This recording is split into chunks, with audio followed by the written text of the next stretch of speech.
Hi Pisces, this is Pisces Hub. Welcome to my channel.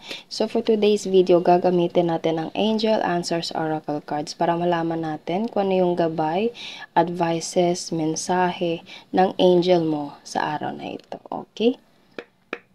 Reminder lang po Pisces na ito ay general reading. So pwede mag-resonate ang mga messages, advices ng angel mo sa araw na ito, pwede ding hindi, okay? And this is a timeless reading, so kung ano mang araw, buwan o taon mo man ito napanood, pag nag-resonate, take nyo lang. Pag hindi, huwag pong ipilit, okay?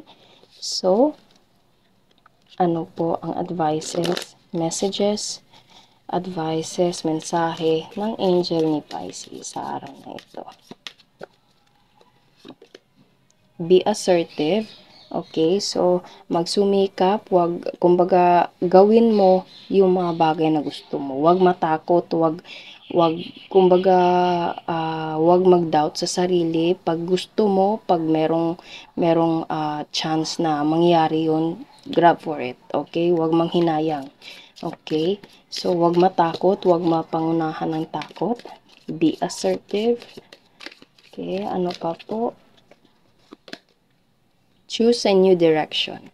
Okay. So, you have to be decisive, Pisces. Sa kung ano man yung plano mo sa buhay, sa kung ano man yung mga bagay na gusto mong mangyari, be assertive, and you have to plan your new direction na gusto mong tahakin. Okay? So, pwedeng gusto mong maghanap ng panibagong trabaho, gusto mong matry yung mga bagong alam mo yun, yung bagong experience sa buhay mo.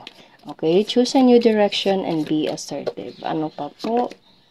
It's up to you. It's up to you, Pisces. Your angel says na ikaw bahala kung ano man yung gusto mo. Pero kahit ano man yun, be assertive. If you have a new opportunity, choose a new direction. Okay? As long as mag-benefit ito sa'yo and wala kang maaapakang tao, Pisces. Okay? Ano pa po? Recovery. Okay, so itong recovery na to is pwedeng mare-recover ka sa galing sa mahirap na sitwasyon, pwedeng pinansyal, okay, pwedeng estado sa buhay, pwedeng taong mga nakapaligid sa iyo, okay, from hindi kagandahan to magandang sitwasyon na, okay, nakaka-recover na. Okay, so kumbaga umaayos, nagiging maayos or magiging maayos yung sitwasyon mo sa buhay, Pisces. Pero your angel always says na it's up to you. It's still up to you, Pisces. Ikaw pa rin yung magde-decision at the end of the day. Pero these cards natin is, ito yung advices, gabay, mensahe ng angel mo. Be assertive, choose a new direction, it's up to you, and recovery. Okay? So, yun lang po, Pisces, ang advices, mensahe, gabay ng angel mo sa araw na ito. Naway nagustuhan nyo po.